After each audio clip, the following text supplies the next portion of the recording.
Hi, hello dear friends. Our next video trading profit and loss account.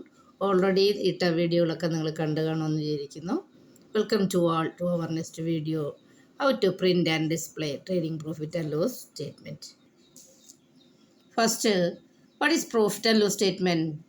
Profit and loss account or income statement is a periodic statement which shows the net result of business operations for a specific period. All the expense incurred and incomes earned during that period are recorded in the profit and loss account or income and expenditure account. Our firm is trading goods and services account. Firm is use the profit and loss statement.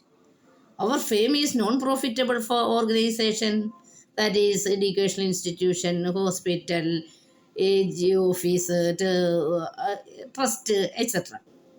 It's a non-profit organization. Then we use the income and expenditure statement instead of P&L account. That is the man servicing institutions. Today, we think that only one, this is the more profitable forms. Recordically, non-organization, non-profitable form. Okay, so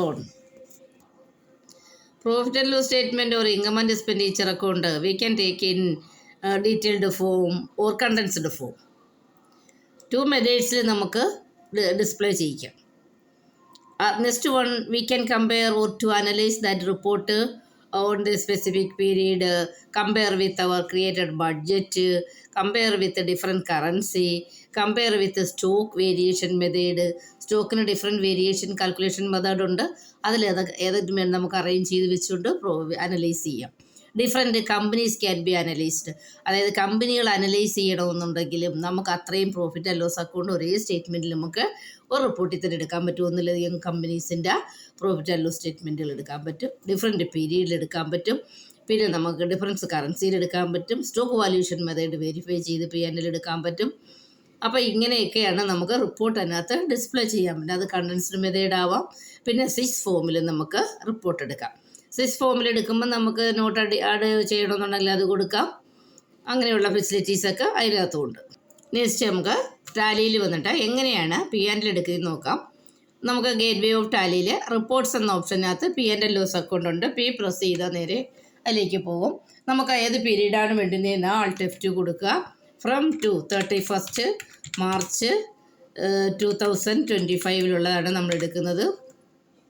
ഇവിടെ നമ്മൾ trading profit and loss account എടുത്തിരിക്കുകയാണ്. ഇത് നമുക്ക് നമ്മളെ comment help line box ഉണ്ട്. ഇവിടെ disk ബോക്സിലേക്ക് വന്നാൽ നമുക്ക് എന്ത് ചെയ്യാം, ഡീറ്റെയിൽഡ് Alt F1 കൊടുത്താൽ ഡീറ്റെയിൽഡ് ദെൻ കണ്ടൻസ്ഡ് ഈ ഫോമിൽ മാറ്റി നമുക്ക് എടുത്ത് അനലൈസ് ചെയ്യാം. ഏത് ഡേറ്റ് മുതൽ ഏത് ഡേറ്റ് വരെയാണ് വേണ്ടതെന്ന് വെച്ചാൽ നമുക്കിവിടെ ടൈപ്പ് ചെയ്ത് കൊടുത്ത് നമുക്ക് ആ ഡേറ്റിലേക്കുള്ള റിപ്പോർട്ട് എടുക്കാം. നെക്സ്റ്റോ പിന്നെ നമുക്ക് സ്റ്റോക്ക് വാല്യൂഷനാണെങ്കിൽ വാല്യൂഷൻ മെത്തേഡ് അനുസരിച്ച് FIFO ആണോ, അറ്റ് സീറോ കോസ്റ്റ് ആണോ, ആവറേജ് കോസ്റ്റ് ആണോ, ആവറേജ് പ്രൈസ് മെത്തേഡ് ആണോ, ഫസ്റ്റ് ഇൻ ഫസ്റ്റ് ഔട്ട് ആണോ, first in first out, last in first out, അത് ലാസ്റ്റ് പർച്ചേസ് പ്രൈസ്, ഇതൊക്കെ വെച്ച് കാൽക്കുലേറ്റ് ചെയ്ത് നമുക്ക് ഇത്രയും സ്റ്റോക്ക് വാല്യൂഷൻ മെത്തേഡ് ഉണ്ട്. അത് നമ്മൾ യൂസ് ചെയ്തിട്ടുണ്ട്. അതനുസരിച്ച് നമുക്ക് എടുക്കാൻ പറ്റും. പിന്നെ ഷെഡ്യൂൾ 6 ഫോമിലുള്ള P&L ആണ് ഈ കാണുന്നത്. അതിനകത്ത് നമുക്ക് അതിനകത്ത് തന്നെ ഹെഡുകൾ മാറ്റണമെങ്കിൽ നമുക്ക് ഹെഡിന് പേര് അഡീഷണൽ ഹെഡ് ആഡ് ചെയ്യാൻ, എക്സ്പ്ലനേഷൻ കൊടുക്കാനൊക്കെ നമുക്ക് അതിനകത്ത് പറ്റും. അഡീഷണൽ ഇൻഫോ കൊടുക്കാനും ഫാസ്റ്റ് കോൺഫിഗറേഷൻ അതൊക്കെ ഇതിനകത്തുണ്ട്. നെഗറ്റീവ് സ്റ്റോക്ക് അവിടെ ആഡ് ചെയ്യണോ അതുമൊക്കെ നമുക്കിന്ന് പുതിയ ഹെഡ് കൊടുക്കണോ അത് ഇതിനകത്ത് ഓപ്ഷൻസ് ഉണ്ട്. ലുക്ക് ദേ. ഇതൊന്നും കൂടാതെ നമുക്ക് എന്ത് വേണം, ഇനിയും F6 ആണ് ഫോം കിടക്കുന്ന. F6 ഫോമിന് ഇത്രയേ ഉള്ളൂ. അടുത്ത നമ്മൾ എടുക്കുന്ന സാധാരണ P&L ആണ് എടുക്കുന്നതെങ്കിൽ അതിനകത്ത് നമുക്ക് പുതിയ കോളം വേണം. അതായത് ഒന്നിൽ കൂടുതൽ ബാലൻസ് ഷീറ്റുകൾ എടുക്കണമെന്നുണ്ടെങ്കിൽ നമുക്ക് 1/4/2025 തൊട്ട് നമുക്ക് ഇവിടെ ഡീഫോൾട്ട് FIFO വേണോ, അല്ല അത് വെച്ച് FIFO വെച്ച് നമുക്ക് റിപ്പോർട്ട് എടുക്കാം. അപ്പോൾ നമുക്ക് ആ SRMൻ്റെ 2 രീതിയിലുള്ള റിപ്പോർട്ട് എടുത്ത് FIFO ഐഡൻറ്റിഫൈ ചെയ്യുന്നുണ്ട്. ഇനി അതല്ല ഓൾട്ടർ കോളം ആണെന്നുണ്ടെങ്കിൽ നമുക്ക് ഓൾട്ടർ കോളം അതിനകത്തൂടെ സ്റ്റോക്ക് വാല്യൂഷൻ കാണിക്കുന്നുണ്ടോ, ഏതാ കൊടുത്തിരുന്നുള്ളൂ. ഓൾട്ടർ കോളത്തിൽ നമുക്ക് പീരീഡ് ചേഞ്ച് ചെയ്ത് ആവശ്യമുള്ള പീരീഡ് എടുക്കാം. ആ ഒരു കോളം വേണ്ടാന്നുണ്ടെങ്കിൽ നമുക്ക് എന്ത് ചെയ്യാം, ഡിലീറ്റ് ചെയ്യാം. പിന്നെ ഓട്ടോ കോളം ഉണ്ട്.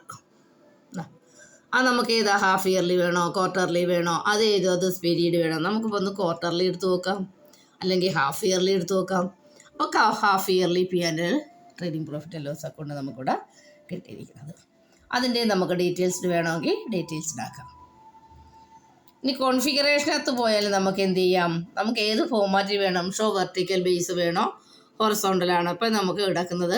ഇനി നമുക്കത് ചില ഫോം വെർട്ടിക്കൽ മാത്രമേ ഉണ്ടാവുകയുള്ളൂ. അപ്പോൾ വെർട്ടിക്കൽ വേണോ, അതിന് പെർസെൻറ്റേജ് ആഡ് ചെയ്യണോ, ഇതൊക്കെ നമുക്ക് യെസ് കൊടുത്തിട്ട് കൺട്രോൾ കൊടുത്ത് സേവ് ചെയ്യാം. അപ്പോൾ ആ രീതിയിൽ ഇത് വെർട്ടിക്കൽ കണ്ട. അപ്പോൾ നമ്മൾ ഒന്നിലധികം കോളം എടുത്തിട്ടുണ്ട്. അപ്പോൾ അതിനകത്ത് മറ്റ് വാരിയേഷൻ വരുത്താൻ പറ്റില്ല. ഈ ഫോമിലും പന്തേ കിട്ടത്തുള്ളൂ. 2 സൈഡ് ആസ്പെക്റ്റ് ആയിട്ട് വരുന്നത് എങ്ങനെയാണ്, 2 കോളം കൂടുതൽ കൊടുത്തിട്ടുണ്ട്. അപ്പോൾ ഇവിടെ ഈ രീതിയിലെല്ലാം